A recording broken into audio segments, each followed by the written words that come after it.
అనుదిన వాక్య ధ్యానాంశము సామెతల గ్రంథం 21వ అధ్యాయము 23వ వచనాన్ని మనం ధ్యానం చేద్దాం. నోటిని నాలుకను భద్రం చేసుకునివాడు శ్రమల నుండి తన ప్రాణమును కాపాడుకొనును. ప్రియమైన దేవుని వల్లరా, నోటిని నాలుకను భద్రం చేసుకునివాడు శ్రమల నుండి తన ప్రాణమును కాపాడుకుంటాడట. మనందరికీ తెలిసినట్లుగా నోరు మంచిదైతే ఊరు మంచిదవుతుంది. నోరు మన యొక్క వ్యక్తిత్వాన్ని, మన యొక్క జీవిత విధానాన్ని నిర్దేశించేది నోరే. మనం ఏంటో తెలియచేయాలి అంటే, ఒక వ్యక్తి మాట్లాడక ముందు ఆ వ్యక్తి యొక్క వ్యక్తిత్వము, ఆ వ్యక్తి యొక్క మాట తీరు చూడకుండా ఎవరు కూడా దాన్ని నిర్ణయించలేరు. Face is index of the mind అని మనందరికీ యెషయా గ్రంథంలో వారి ముఖ లక్షణమే వారి మీద సాక్ష్యం ఇచ్చినది అనే విషయం తెలుసు. కొంతవరకు మన ముఖాన్ని బట్టి మనం ఏంటో చెప్పచ్చు. ఆ తర్వాత మనం నోరు తెరిస్తే ఇంకా సంపూర్ణంగా మనం ఏంటో కూడా తెలియచేయటానికి అవకాశం ఉంది. అయితే నోరు నాలుకను భద్రం చేసుకోవాలి అని దేవుని వాక్యము తెలియచేస్తూ ఉంది. ప్రేమైన దేవుని వల్లరా, ఎవడైతే నోటి మీద అదుపు లేకుండా జీవిస్తూ ఉంటాడో, శ్రమలలో, ఇరుకుల్లో, ఇబ్బందుల్లో ప్రమాదం ఉంది. అందుకని మనం మాట్లాడేటప్పుడు ఎలా ఉండాలో ఈ మాట గురించి, నాలుక గురించి యాకోబు గారు చాలా అద్భుతంగా తన పత్రికలో వివరించాడు. మీరు వినుటకు వేగిరపడువారుగాను, మాటలాడుటకు నిదానించువారుగాను ఉండవలను అన్నాడు. ప్రతి ఒక్కరూ కూడా వినటానికి వేగిరపడాలట, మాటలాడుటకు నిదానించాలట. ఎందుకు మాట్లాడటానికి నిదానించాలి? మనమేమో దానికి రివర్స్లో జీవిస్తూ ఉంటాం. మనం వినటానికంటే ఎక్కువగా మాట్లాడటానికి ఇష్టపడతా ఉంటాం. ప్రేమైన దేవుని వల్ల చూడండి, ఇలా తొందరపడి మాట్లాడటం వల్ల, ఆతురముగా మనము మాట్లాడటం వల్ల నిజంగా ఎన్నో శ్రమలు మనకు వస్తూ ఉంటాయి, ఎన్నో నిందలు వస్తూ ఉంటాయి, ఎన్నో గొడవలు వస్తూ ఉంటాయి. ఎంతోమంది మన విషయంలో అభ్యంతర పడిపోతూ ఉంటారు. ఎంతోమందికి మనం దూరం అయిపోతూ ఉంటాం. దగ్గర కావాల్సిన వాళ్ళు దూరం అయిపోతూ ఉంటారు. ఈరోజు భార్యాభర్తల మధ్య గొడవలు, తల్లిదండ్రుల మధ్య గొడవలు, బిడ్డల మధ్య గొడవలు, అన్నదమ్ముల మధ్య గొడవలు, అక్క చెల్లెల మధ్య గొడవలు, మరి అత్త కోడళ్ళ మధ్య గొడవలు, బంధుమిత్రుల మధ్య గొడవలు, సంఘస్థుల మధ్యలో గొడవలు. ఎందుకు ఇట్లా జరుగుతూ ఉంటుందంటే, వాటిని మనము అదుపు చేసుకోపోవటమే దీని అంతటి గల కారణం. ప్రియమైన దేవుని వల్లరా, మనము ఖచ్చితంగా నోటిని, నాలుకను భద్రము చేయమంటున్నాడు. భద్రం చేయి అంటే చాలా పొదుపుగా మనం డబ్బులు ఖర్చు పెడతాం. ఎట్లా ఖర్చు పెడతాం? దుబారాగా ఖర్చు పెట్టాం కదా, ఎట్లా పడితే అట్లా ఖర్చు పెట్టాం కదా. ఆచితూచి డబ్బులు ఖర్చు పెడతాం. ప్రియమైన దేవుని వల్లరా, ఎందుకంటే మరి డబ్బులు అవి పోగొట్టుకుంటే మరలా రావు. అందుకనే మనం ఖర్చు పెట్టేటప్పుడు ఎంతవరకు ఖర్చు పెట్టాలి అవన్నీ చూసుకొని మనము జాగ్రత్తగా ఖర్చు పెడతాం. మరి మాట్లాడేటప్పుడు మనము ఎలా పడితే అలా మాట్లాడేస్తూ ఉంటాం. ప్రియమైన దేవుని వల్ల అందుకే అనేక సార్లు మనకు శ్రమలు వస్తూ ఉంటాయి. చాలామంది అయిన వాళ్ళు దూరం అయిపోతూ ఉంటారు. మరి మన బంధుత్వాలు కూడా మనకు దూరం అయిపోతూ ఉంటారు. అందుకనే మనం మాట్లాడేటప్పుడు చాలా జాగ్రత్తగా మాట్లాడాలి. సామెతల గ్రంథం 10వ అధ్యాయం 19వ వచనాన్ని మనం చూస్తే, విస్తారమైన మాటల్లో దోషముండక మానదు, తన పెదవులను మూసుకునివాడు బుద్ధిమంతుడు. నీతిమంతుని నాలుక ప్రశస్తమైన వెండి వంటిది, భక్తిహీనుల ఆలోచన పనికి మాలినది.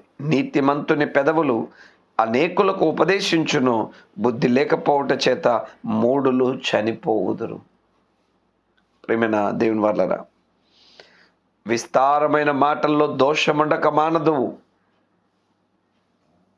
తన పెదవులు మూసుకుని వాడు బుద్ధిమంతుడు. నాలుక ఎక్కువగా ఉపయోగించిన వాడు, ఎక్కువగా మాట్లాడని వాడు ధన్యుడు అని దేవుని వాక్యం తెలియజేస్తూ ఉంది. కొంతమంది సహజంగా వారికి ఆ లక్షణాలు ఉంటాయి, తక్కువగా మాట్లాడతారు. మనం ఏమనుకుంటామంటే వీళ్ళు ముచ్చోళ్ళు, వీళ్ళు తక్కువగా మాట్లాడతారు, ఎవరితో మాట్లాడరు అంటే, అలాగని చెప్పేసి మాట్లాడవలసిన సమయంలో కూడా మాట్లాడకపోవటం అదొక రోగమే. అంటే కొంతమందికి మానసిక రోగాలు ఉంటాయి.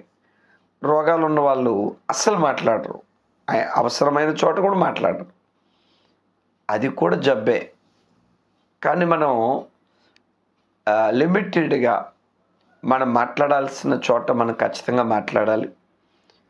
అతిగా మాట్లాడకూడదు, అనవసరంగా మాట్లాడకూడదు.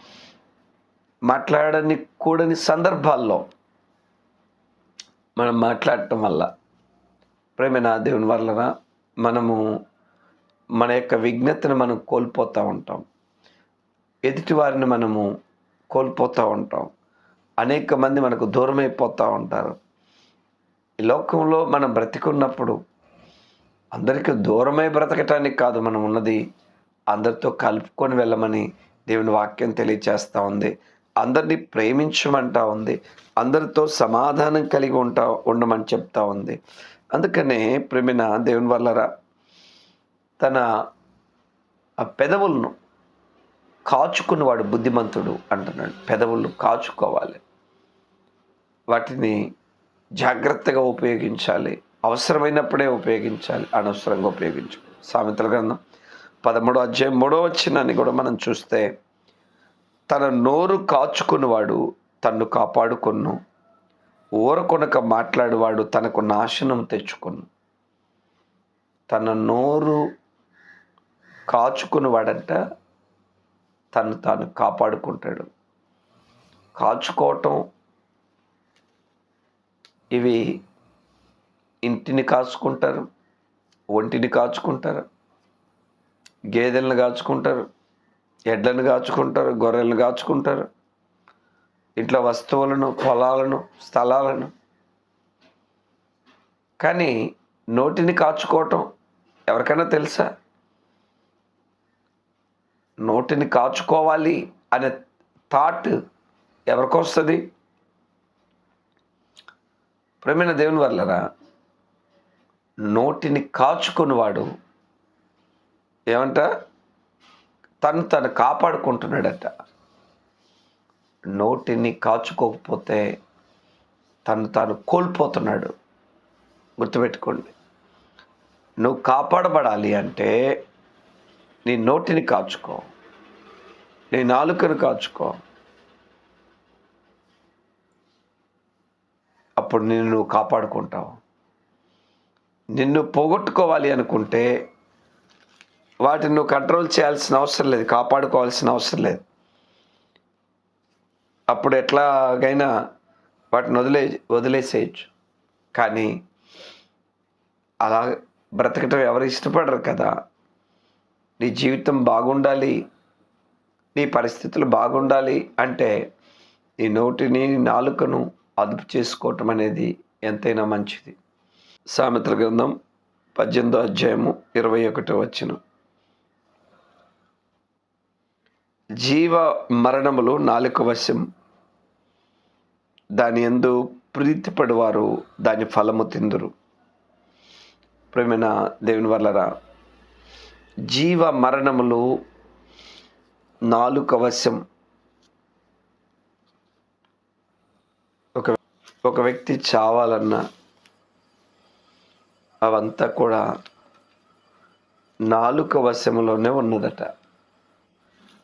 అనేక సందర్భాలు మనుషుల మధ్యలో గొడవలు రావటం, దేశాల మధ్యలో గొడవలు రావటం, వ్యక్తుల మధ్యలో గొడవలు రావటం, ఆ గొడవలు చిలికి చిలికి గాలివానగా మారటం, అది ఒక్కోసారి ప్రాణాల మీదకి రావటం కూడా మనం చూస్తూ ఉంటాం. చిన్న చిన్న వాటికి 10 రూపాయలకి కూడా గొడవ పెట్టుకొని ప్రాణాలు తీసుకున్న వాళ్ళని కూడా మనం చూస్తూ ఉంటాం. జీవ మరణములు నాలుక వశంలో ఉన్నాయి. దాని యందు ప్రీతిపడివారు దానివల్ల బ్రతుకుతారు.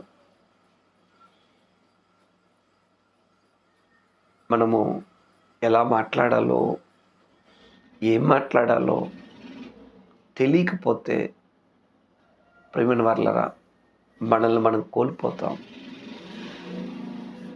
మాట్లాడేటప్పుడు మన మీద మనకు కంట్రోల్ ఉండాలి. మనం ఏం మాట్లాడుతున్నామో మనకు తెలియాలి. మాట్లాడకూడని విషయాలు కూడా మనకు తెలియాలి. అప్పుడే మనల్ని మనము కాపాడుకోగలం.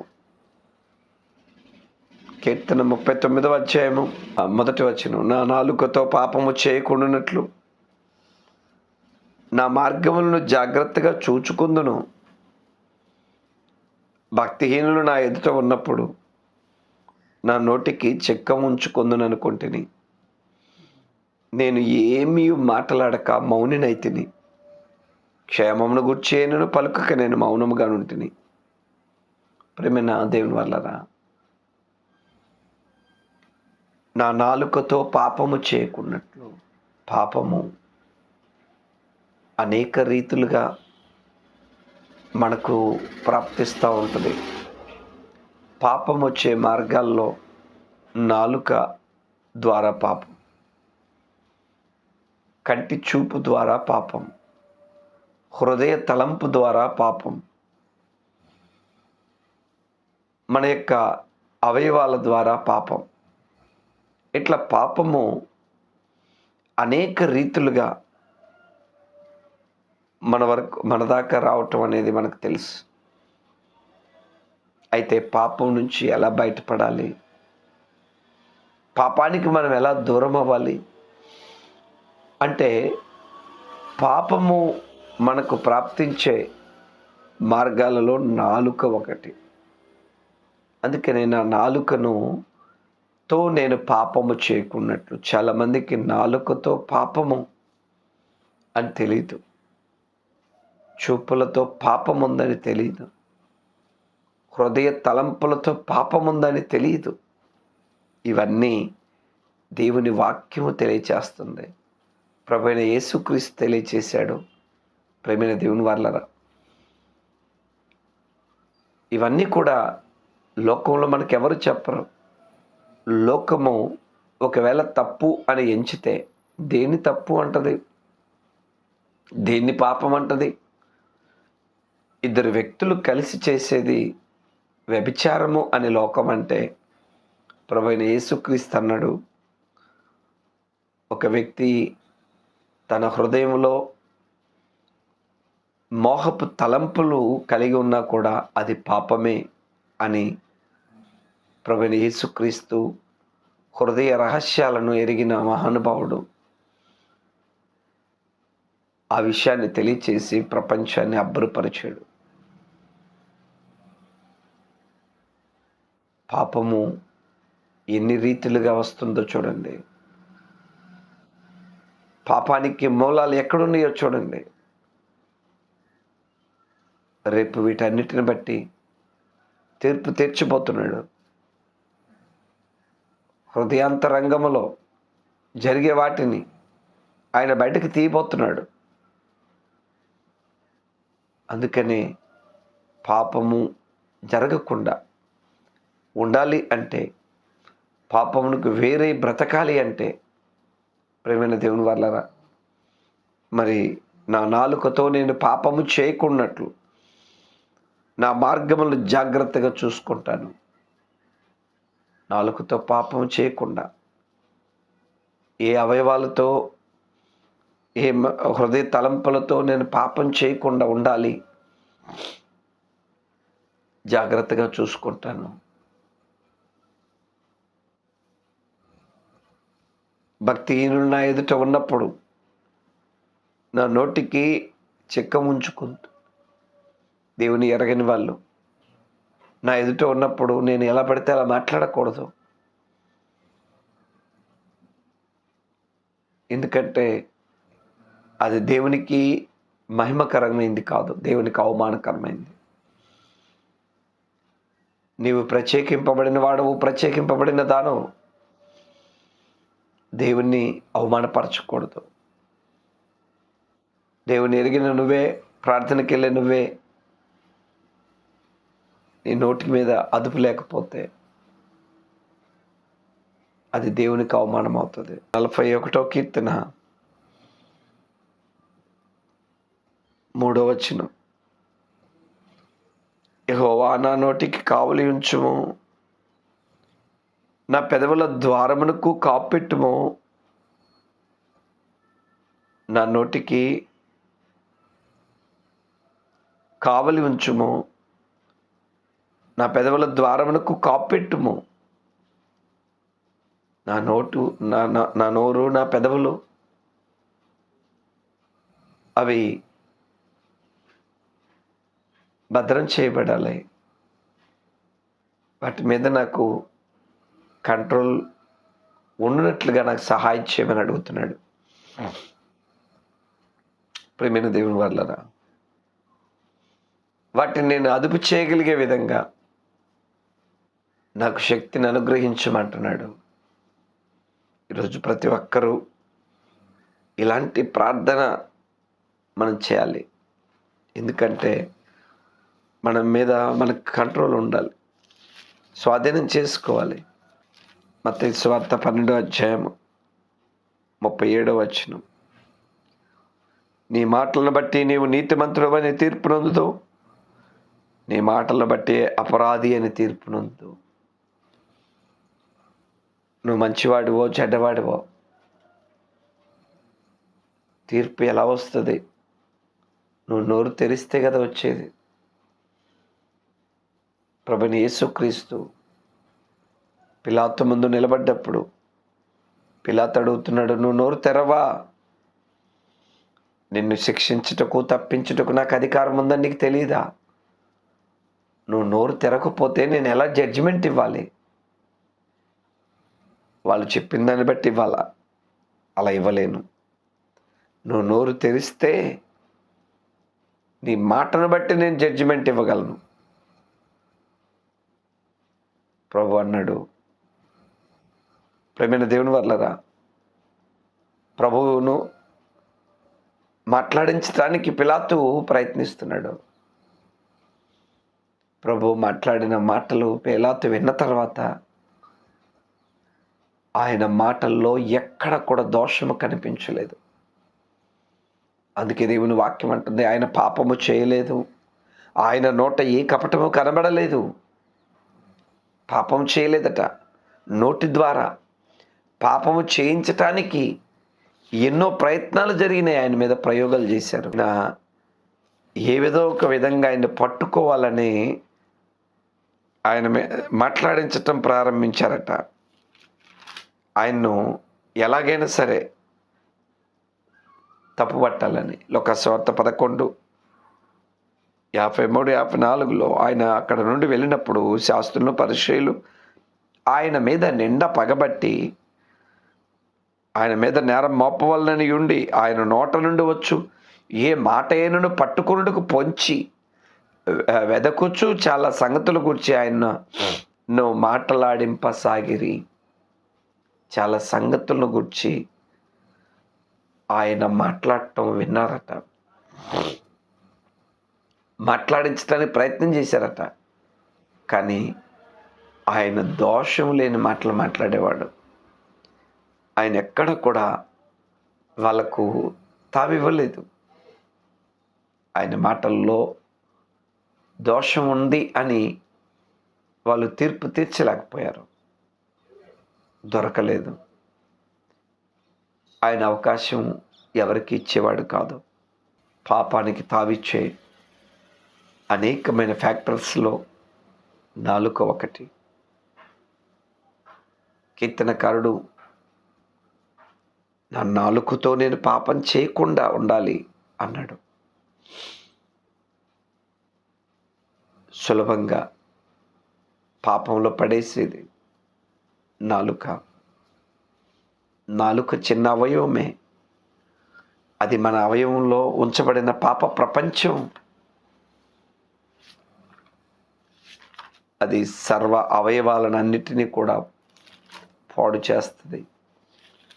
ఒక్క నాలుక నీ స్వాధీనం అవ్వకపోతే, నాలుక మీద నువ్వు కంట్రోల్ లేకపోతే ఎంత భక్తి ఉన్న ప్రయోజనం కాదు అని దేవుని వాక్యం. యాకోబు రాసిన పత్రిక 1వ అధ్యాయం 26వ వచనాన్ని మనం చూస్తే, ఎవడైనా నోటికి కళ్ళెం పెట్టుకొనక తన హృదయమును మోసపరుచుకొనుచు భక్తి గలవాడు నన్ను అనుకునేడలా వాని భక్తి వ్యర్థమే.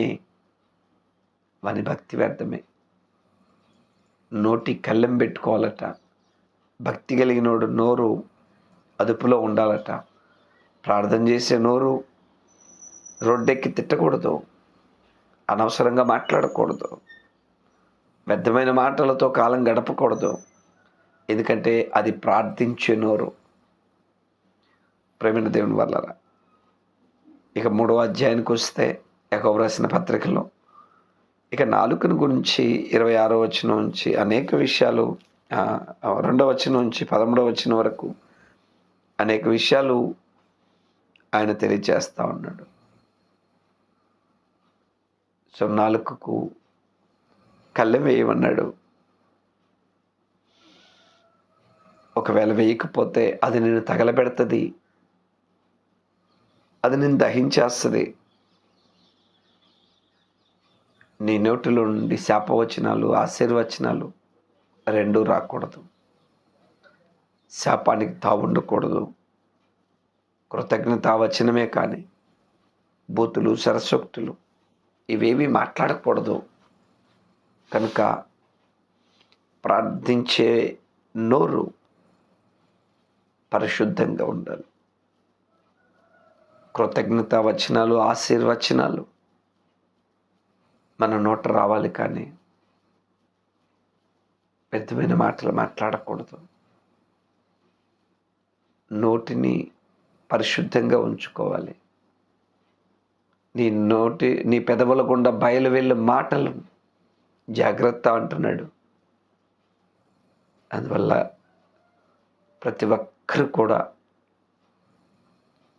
పాపానికి చోటు లేకుండా మన నాలుకను మనం భద్రం చేసుకునే వారంగా ఉండాలని ప్రేమతో తెలియచేస్తూ నేను ముగిస్తున్నాను. ప్రార్థన చేసుకుందాం. పరిశుద్ధుడా, కృపగల మా తండ్రి, దయగలిగిన మా నాయన, మీకు స్తోత్రం. నోటిని, నాలుకను ఎలా భద్రం చేసుకోవాలో నీ వాక్యం ద్వారా మాకు వివరించిన దాన్ని బట్టి మీకు స్తోత్రం చెల్లించుకుంటున్నాం. విన్న మాటలు వృధాగా పోకుండా